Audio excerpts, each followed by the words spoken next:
Hi everyone. Today we have a very special guest with us, and I'm sure most of you all would be knowing her. She's none other than Sakshi Bagrecha. She has secured All India Rank 3 in the July 2021 CA final examinations. Welcome, Sakshi, and congratulations. Thank you, and thanks for the introduction.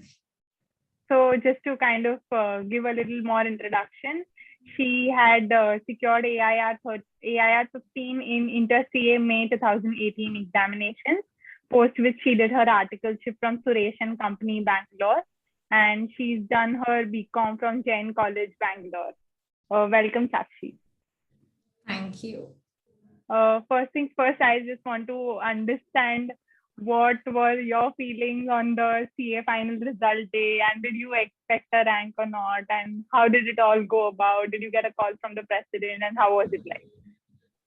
Okay, so I had gotten a rank in my CA Inter, so there was somewhat pressure around that, you will get a rank even in CA finals. But personally, this time I thought I may not get a rank because the papers had gone really tough because entire set of papers were tough. So I knew I would pass. I had that confidence. But when it comes to rank, I thought let's not keep an expectation this time because you will feel bad if you don't get one. Right. So when we checked the results, I actually asked my brother to check the results. So I told him first you check whether it's pass at both the places. And then he told the total score is 605. So when I heard it, I was very happy because 605 is pretty huge. If you see last two attempts also, even the top three toppers are getting around 610, 615. So I thought 605 is pretty huge. I would have got a very good rank, but I didn't have this, getting top three, getting a rank in top three is pretty huge. So when we checked the merit list and when we got to know that I've got third rank, I think my happiness knew no bounds. And everyone was so happy around, everyone was dancing with joy. And when it comes to president's call, I haven't got one because it's a norm. You usually get a president call or be it press release. It is usually done to us before official release of the results. But I think this time neither was the case. So I got to know only from the portal. So it was a complete surprise then. For me, at least I was aware, but I wanted that validation after looking at the laptop screen. Correct.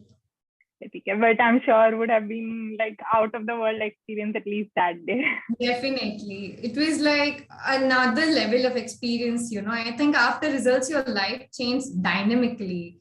It was something else before results. And once people got on that I've got AIR 3, I think the life has changed completely. Definitely, I can vouch for that. So now, like since you had AIR 15 in IPCC and you jumped a lot to AIR 3, while there shouldn't be a lot of focus on numbers, what is the one thing you think that you've done correct and which is different from others, which made you see such a great result? I think this has been since 10th. So when my 10th results had come, I was quite happy, but I thought that I have to do better the next level. So this is how it's been since 10th till CA finals. If you see my CPD scoring, it was 173 out of 200. And that time we didn't have a rank system, but then there were a lot many students who had done really well, even during my attempt of CPT. So I thought, why not do better in inter? And then why not do better in finals? So I feel it's all about hard work and what you have as your aim. If you aim higher, there are chances that you will get it. But if people only aim to pass or only aim to, just clear with some good marks, I think you get a level below what you aim. So it's always better to aim high and work harder towards it. That is also really important to, just upscale your level all the time. Pushing yourself to become a better version every day. Correct. Right. So now I wanted to understand that after IPCC, you had a choice of where to pursue articleship from. And of course, since you were anchor, you had an opportunity to join Big Four as well. So how did you make that decision as to where you want to do your articleship from? So when my results were out, many people actually pestered me to join Big Four because that's a pretty good choice if you join Big Four when it comes to exposure. But I had this thing back in my mind that I was not sure which field to choose. And it is a norm that once you go to Big Four, be it audit or be it taxation, you usually get the same thing for 3 years. So I was not pretty sure what I have to do ahead. And when it comes to theoretically, I think things work differently, what you study in theory and how it happens practically, like when it actually comes to your articleship exposure. So I felt maybe Big Four will not be a good choice since I'll have to stick for one particular field for entire 3 years. So that's when I decided to join a mid-sized firm because I feel there are a lot many perks to it. First being you get rotation, you get exposure in many fields compared to Big Four, and second being you get complete responsibility of the client. You speak to direct finance directors and higher level authorities directly. So I thought it will be better for me to join midsize, and that's why I made this choice to join Suresh and Company in Bangalore. Perfect. Sounds good. So now going to CA final studies. So how did you actually manage your studies, college and articleship, everything together? And did you like study every day during your articleship phase also, or was it just over the weekend? So I, like everyone knows, CA final portion is pretty huge. So if you just start with your exam leave, first study as well as revision during exam leave, I think the time won't be that sufficient. So I had this thing back in my mind that I want to do my classes as soon as possible. So when I started my articleship, within 3 to 4 months, I had started with my classes, and I was done with majority of my classes within 1 to 1.5 years of my articleship, except for DDIDT for obvious reason that I had done just before exam leave. So it so happens that usually when you go for your articleship, people lose the link to study. They used to study a lot, probably 12 hours a day when they are in their IPCC level. But when it comes to articleship, the link completely goes. People stop studying completely because there's a lot of office pressure and there are so many things to handle apart from study. So I felt if I do the same, maybe I'll lose interest completely, and it will be very difficult for me to build up that level again to study good number of hours per day. So what I used to do is alongside my classes, I used to revise whatever is done in class. I never touched ICI material during my articleship, but I made sure that whatever I've done in my coaching, I revise it. So I was done with roughly 1 to 2 revisions of all the subjects of whatever I'd taken coaching except for DTIDT. Again, when it comes to revision, it never used to happen like you study for 3 to 4 hours per day because you won't have time.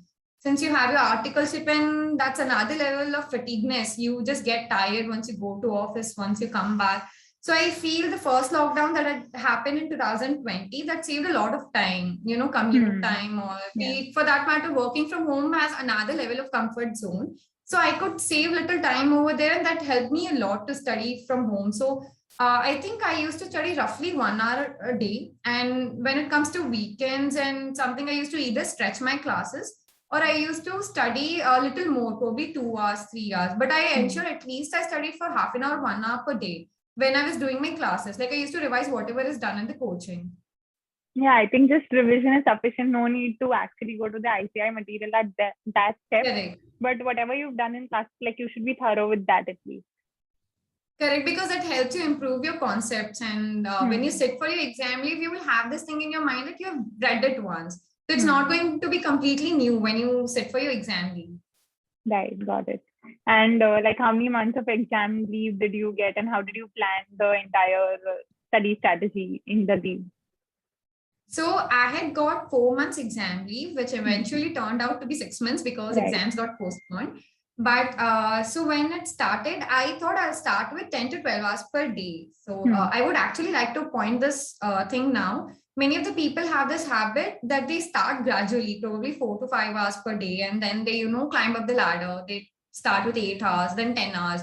I feel if we go by that route, by the time we reach peak hours a day, probably 10 or 12 hours a day, it will be already late. Your exams will be very near. So I had this thing and I started with 10 hours a day straight away from day one of my exam leave. One more thing would be that if you could give same amount of time to your articleship, probably because it's 10 to 6, that's quite general. You will obviously expand during the articleship. If you can spend so much of the time for articleship, then why not for something which is really going to matter once the results are out? So it's always better you start high. I started around 10 hours per day. And so I had made pairs of all the subjects. So I had made 4 pairs, 1 theory and 1 practical. And I took 15 days for each pair. So I had this thing that I have to complete my entire exhaustive revision by Feb end or maximum by March 5th or March 10th. I kept some buffer time because it so happens that, you get exhausted or you fell sick or anything for that matter. So I kept buffer time for it. And accordingly, I could complete my entire exhaustive revision within March 5th to March 10th.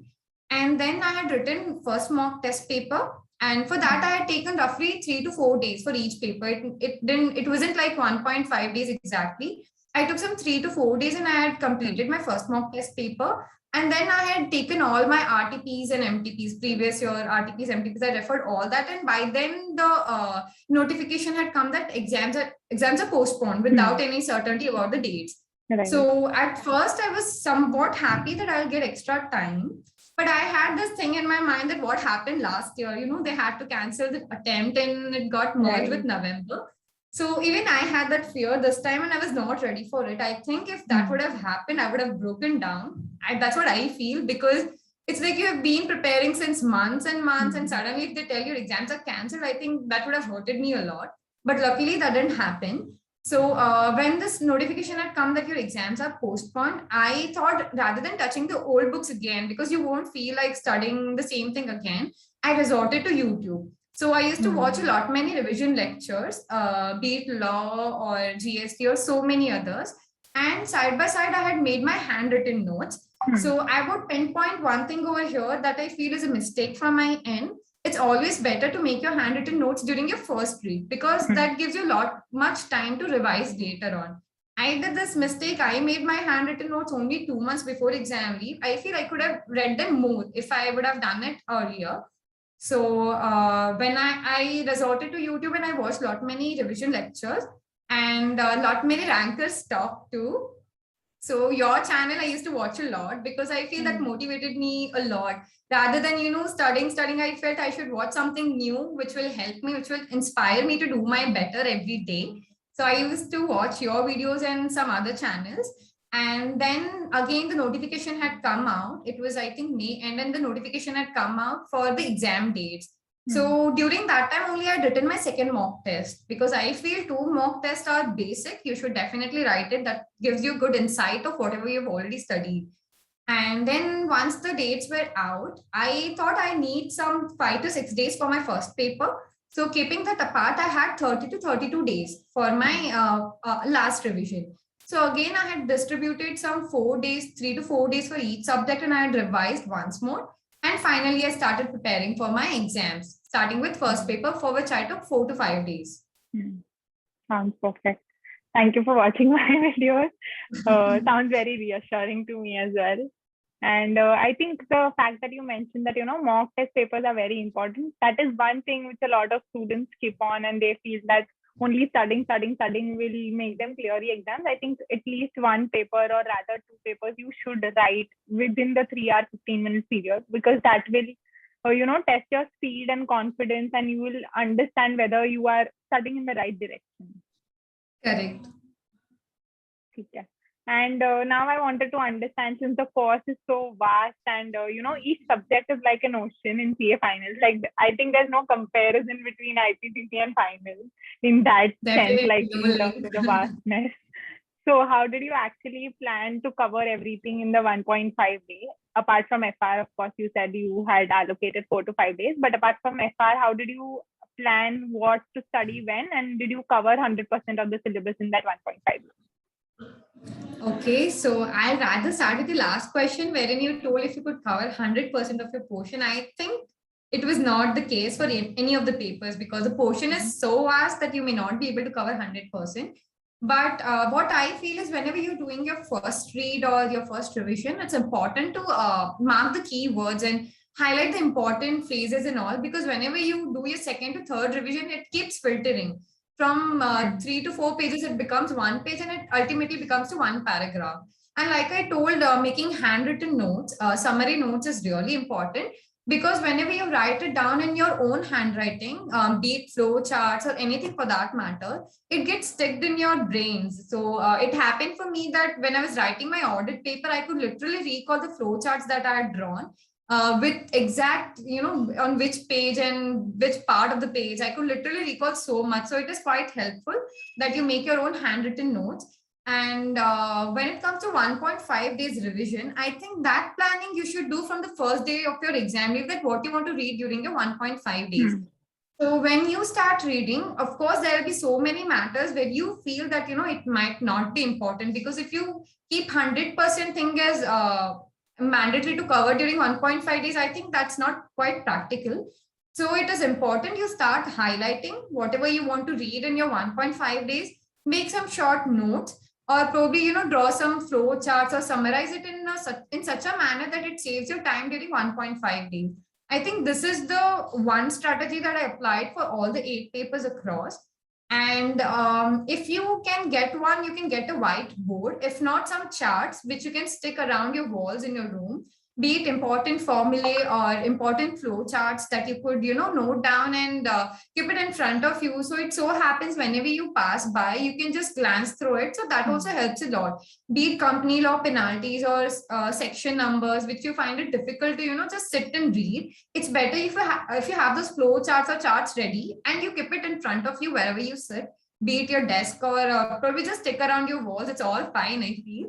So if you do that, that will help you a lot to grasp, and that helps in 1.5 days revision, because you'll have less time and more portions to cover. Right, got it. And in terms of like each subject, how did you actually prepare, be it practical, theory, and what importance should one give to MCQs? So let me just start off with each subject, and maybe you can highlight 1 or 2 points, or whether any specific reference material has to be referred or not. So starting with FR. So like I told, for FR, I had taken 4 to 5 days to prepare just before my exams. So what I had done was I had taken my base material, JK Shah material. So all the questions I had practiced. Since I had time, I had taken 5 days. So I practiced all the questions from my base material. And when it comes to ICI material, I think if you stick to illustrations, examples, and you test your knowledge questions. So whenever you do your first read, it's important that you mark which you want to revise just before your exams, the important ones. So I did that, and I did JK Shah material. And especially for FR, it's better if you have stepwise approach. For specifically for problems like consolidation or business combination, it's better if you have stepwise approach. So whenever you read exam in your question paper, you can simply, jot down your data according to your steps and you can complete your answer.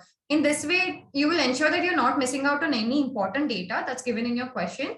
So for FR, I had this thing, I had made steps for almost all the chapters, and accordingly, I had also done revision of ICI important problems, which I had marked in illustrations and test your knowledge questions. Right. And I think even the RTP has many new questions, right, for FR? Correct. So RTP will be there across all the 8 subjects, especially the current RTP of your attempt and one attempt older RTP. So for me, it was current RTP and November 20 RTP is what I had referred. Okay, got it. Moving to SFM. Okay, for SFM, so there was quite uncertainty as to what they'll ask this time, because if I've been saying last 2 attempts, SFM has been the toughest paper. So what I had done was during my 30 days just before my exams, I had watched a lot many videos of Sanjay Sarasar's Challenger series. So he basically pinpoints many different concepts that could be asked, and that's actually not there in ICM material, but it's better if you run through once. And since there was a lot of uncertainty as to what they can ask in SFM, I did that. But when it comes to 1.5 days, I thought rather than touching anything new, it's better I stick to ICI material. So I thoroughly revised entire ICI material, all the problems, and include mostly the important ones, and certain from JK Shah material, which I had felt was quite important to revise. And when it comes to theory, I had made certain summary notes, because theory is also something which is asked in SFM for at least 4 marks in all the main questions. So roughly, I think 20 to 24 marks comes from theory. And if you perform really well, there are chances that you can get good marks in theory also. So I had also read the entire theory from my summary notes that I had prepared, and problems, like I told, I had stick to JK Shah material as well as ICM material, the important ones that I had marked. Perfect. But I think fortunately this time the paper was quite manageable, right? For SFM. Very, very easy also for that matter. Oh, okay. Okay. And moving to one of my most dreaded subjects, which is audit. Okay, that's quite surprising to hear that it's a favorite. So for me, audit has been a subject I personally feel it a little boring, because it becomes difficult to study all audit of different entities, and there are a lot many things. I feel the portion of audit per se is quite huge. Right. So for audit, especially when it comes to standards, so I think roughly 30 to 35 marks, they keep on asking every attempt on standards. And we usually tend to ignore that part. And we usually tend to focus more on professional ethics and other chapters. I feel it's better for standards, you have some summary notes in your hand, because I think it will be difficult if people start studying from auditing pronouncements. I haven't touched, personally, I haven't touched auditing pronouncements at all. So I had made my own summary returns and my base material, my coaching material. And alongside for other chapters, especially leaving essays apart, for all other chapters, it's important to stick to ICI material because it has lot many concepts for every chapter for that matter. And it's important if you can make mnemonics, because there are so many things, be it audit of different components, or be it when it comes to PSUs, if you have to write about comprehensive audit or anything for that matter, it's better if you have mnemonics ready, because that will help you recall the points. Because in your exam, the examiner will expect you to write all the key terms that are used in your material. So it's important you highlight all the key terms and make mnemonics so that it will be better for you to remember. Be it clauses, because even in professional ethics, when you quote your answer, it's important that you highlight your clause number, schedule number. Because if you highlight that well, examiner will know that you're going right way. So I think for audit, especially, it's better you have multiple reads of your ICI material. That will help really to, build your conceptual base. Correct. And this time, at least the audit paper, the standards questions were quite out of the box is what I heard. And it was asked from the pronouncements. And I'm sure nobody actually goes through that bulky book. So how do you actually tackle such questions when they are not directly asked from the reference material which you referred? So this time, like you told, audit paper was actually out of the box, something that we didn't expect it to come so tough. When I started reading the questions, I think hardly there were one or two questions which I knew confidently I could write really well. But all other questions were pretty tough, be it from other chapters also. It was like they had picked very niche areas, very unimportant areas, personally, is what I felt so. So what I did was, like I told, I had done multiple reads. So whenever I read the questions, I knew I don't know the 100% of it, but I have read it. So I had that confidence that I can write it, maybe not really well. But when it comes to standards, many people told that this time it was asked for pronouncements. But what I feel, if you do your base also properly, be it your coaching material, any other source that you are picking up, if you do your base well, I'm pretty sure you can write the answers well, because you can connect it to which particular standard you want to write, which particular clause you want to refer to. So I did the same thing. So even the questions were tough, I could identify from which particular standard it is coming, and accordingly I could answer it because I had that base strong of my coaching or any other material for that matter. Okay, got it. Moving on to law. Law has been my favorite subject. One special reason being because I had got exposure in articleship also in corporate law team. So for law, I had my summary notes, which is again my Chikisha material, handwritten notes. And apart from it, I had stick to ICI material.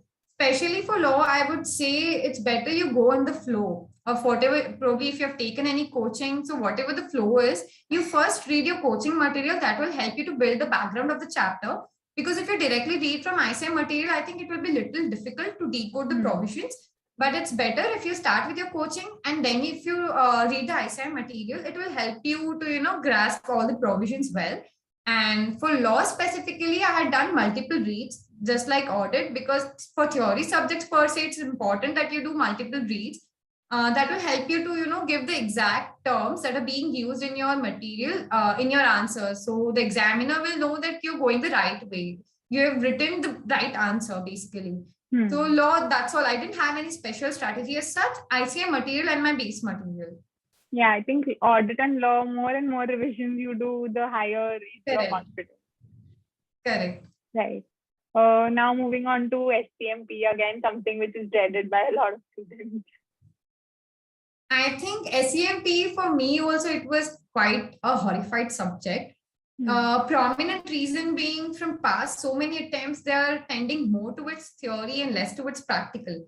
So for SCMP, what I had this thing in my mind is I have to give equal importance to both theory and practical. It should not be like you tend completely on theory, because there is still practical strongly being asked. So Right. for costing, again, my base material, I had done all the problems over there. But when it comes to theory, I had done it only from ICI material because there are a lot Hmm. many concepts covered over there. One important point I would like to pinpoint here would be there's lot many concepts given in the material.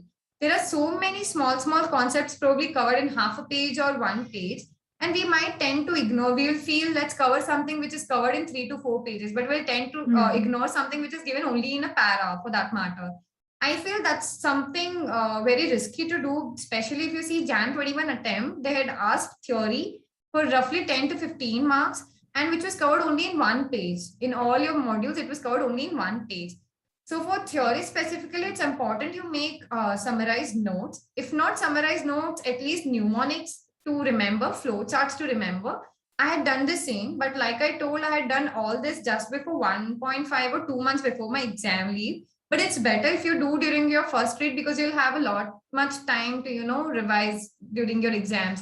So for SCMP, I had done my summary notes, and then I had stick to ICI material. And especially, it's better for SCMP subject that you refer past papers in RTPs, MTPs because practice is required. Right. Especially for our attempt, there was new concept and RTP, new problems on ranking cluster method. So it's better if you revise RTPs and MTPs multiple times. That will help Hmm. to improve your concept better. Right. Got it. And what was the elective that you choose? I had chosen economic laws. One Okay. reason being I like law a lot. Hmm.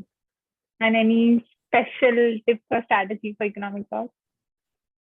I think for economic laws, again, it's like you have for all other electives, multiple reading. You can Hmm. carry book along with you. That's a great boon, but I feel you should not take it lightly. People tend to, just read once or twice and feel like since we have to take the book to exam hall, it's better if we leave it around. But I feel no, it's important. It's equally important that you have multiple reads because that will save a lot of time in your exams. You will not have to search and find for Hmm. the answers. If you can quickly remember, you can just mark your MCQs for that matter. And then Right. when it comes to index, it's important you have a very good index laid out, especially when it comes to the module. I had made an index wherein I had covered all the headings for that matter. Hmm. Not only the important ones, but all the smaller headings also I had covered with detailed page numbers and section numbers alongside. So that quite a lot helped me to quickly refer to the index and refer to that particular provision which I want to search and write in my answer. Hmm. And for economic laws, you would have got this case study digest. So Hmm. it's important that you have multiple reads of that too. I could do it only once, and for important ones, I could do it twice. The important case studies. And again, index is important over there because this time one case study was copy paste, like completely copy Oh. paste. People who could recognize that it was just like a cakewalk for them, just open the case study. In fact, all the MCQs and descriptive, it was completely copy paste from the case study digest. So it is important that your index is quite well prepared. Hmm. Especially what I had done for this case study index was I had written the characters of the case study. So that helped me recall that, for example, one particular case study was regarding cotton industry. So I had Hmm. written what are the characters of the case study and which particular industry it belongs to. Alongside, I had written which particular acts it covers, be it FEMA, Hmm. IBC, what all acts it covers. And then I had left a blank space. So in case in that case study, there's some new question or a new concept which is being covered. Like for Binami, one FMV question was covered in one particular case study. So I had highlighted that. And that really helped me to, quickly locate the case study during exam. Like I told you, one case study was copy paste. So it is important that you make your index really well. Right, right. Even I had followed the same thing for international tax, like listing down all the case studies and what are the important points. But unfortunately for us, there was no direct case study, but it may help in situations like these and like bumper marks, right? Correct. Right. Okay, now moving on to the lengthiest subject, direct tax. Okay.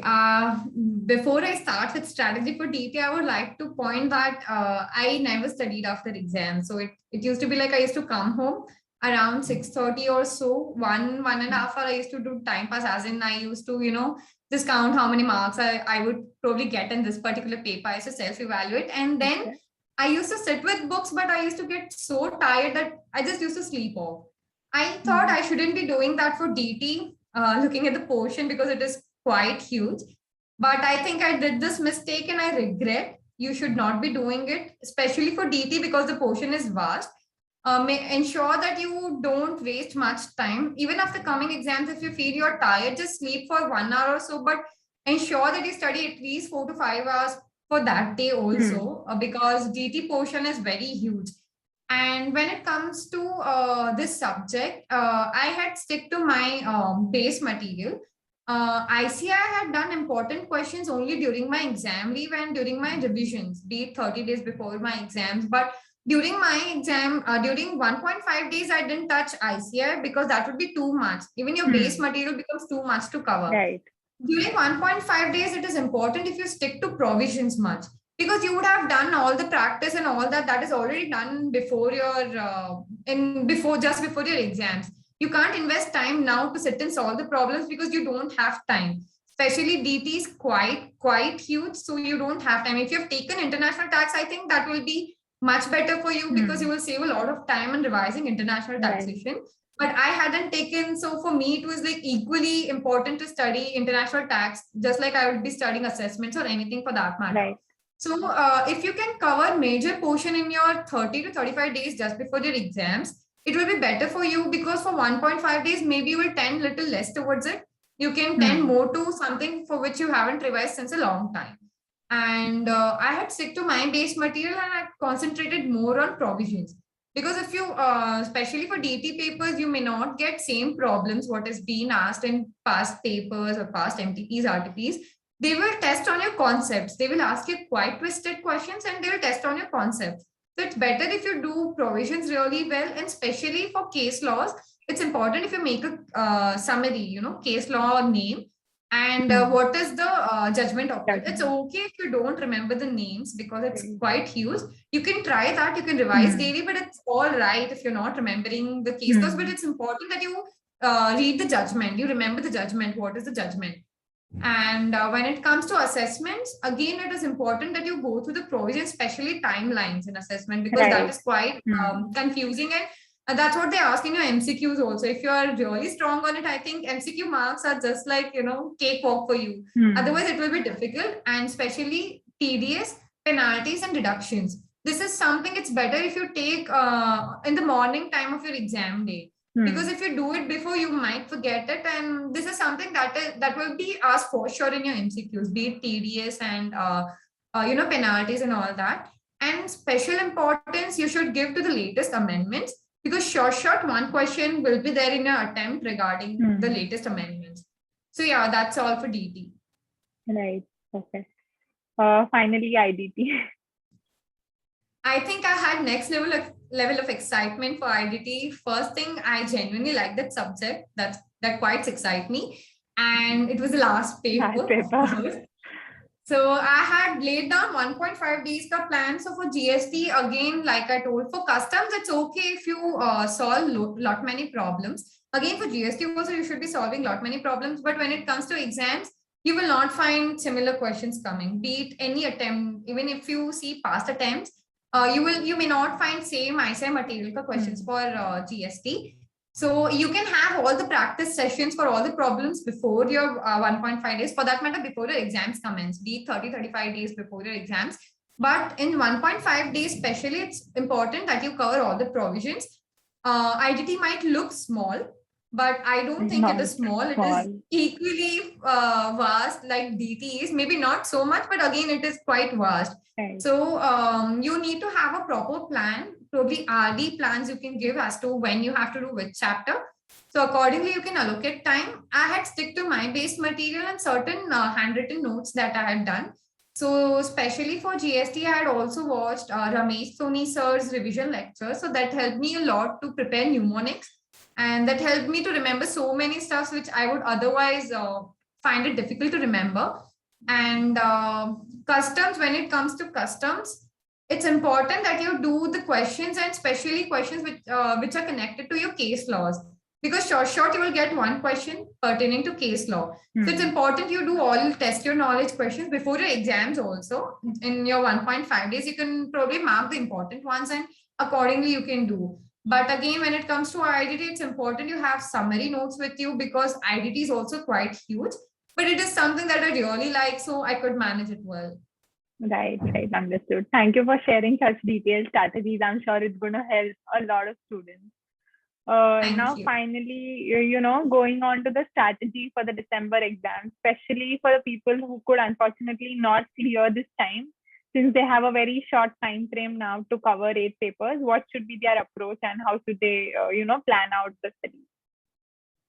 Firstly, I would like to tell all those people who have appeared in July and couldn't clear, I think it's better you don't get demotivated from it because that will simply end up your time. Even I have few of my close friends whom I expected would clear, but unfortunately couldn't. So rather than thinking about it, it's all done. Let's leave it beyond and let's just move this self-doubt question. Let that thing does not affect you at all because that will simply end up wasting your time. So first thing I would like to tell, it's better if you do away with your distractions. For me, the biggest distraction was social media because I'm quite active on Instagram, WhatsApp, or Snapchat. I had given up on it 1.5 years before my exams. And I found it quite helpful because it keeps you completely away from what is going outside. It's okay, you can, get onto it once your exams are done, but now it is important your complete focus should be on studies. So be it any distraction. For me, it was social media. You can have any other distraction. It's important you figure out how you want to disconnect yourself from it for some portion of time. After exams, of course, there's nobody who's going to tell you. But it's important you do away with it and have a robust plan laid out. It need not be quite particularized, it's okay, but at least have some plan that you have to finish this particular subject within next 7 days or next 10 days, 15 days. Make a plan by when you plan to finish your exhaustive revision, by when you plan to give your mock test. And I would definitely stress on this point that giving mock test is quite important. It's okay because sometimes evaluation might not that be great, but writing mock test will definitely put your knowledge on test.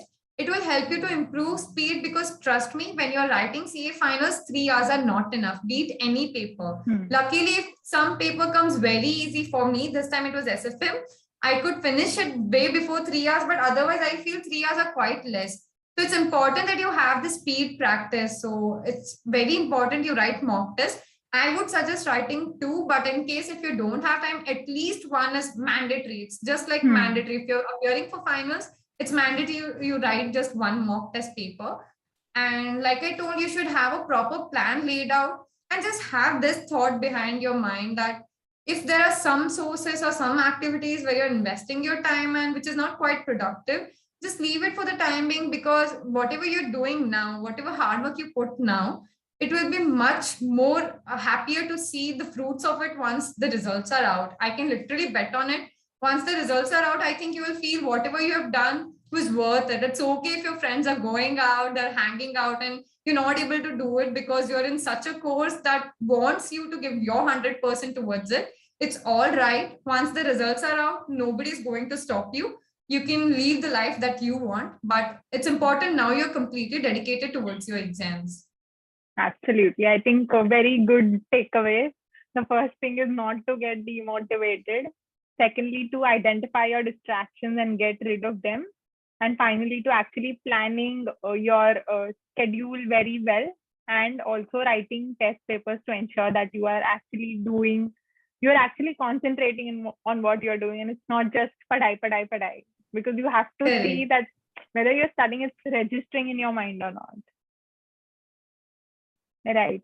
All right. This was really helpful, Sakshi. Thank you so much. One final question, which I'm sure many people would want to know, is what are your plans for the future now?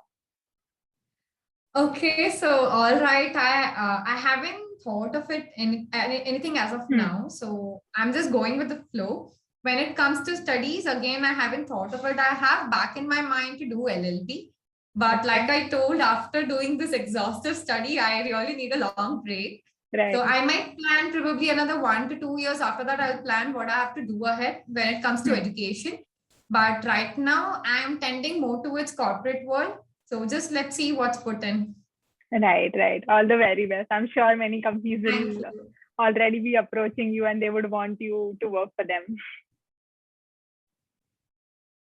Okay, thank you so much, Sakshi. This was really helpful. Thank you for sparing time in your celebratory phase.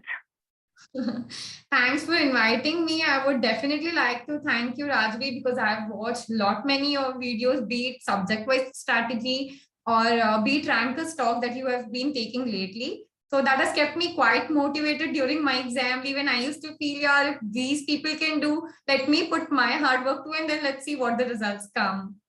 Thank you so much. It feels really good to hear it from you. And I think, yeah, so sometimes since the exams were postponing, even for us, we used to, rely on YouTube videos to see if people are achieving so much, then we might as well just put in some more efforts and, we'll finally achieve the goal.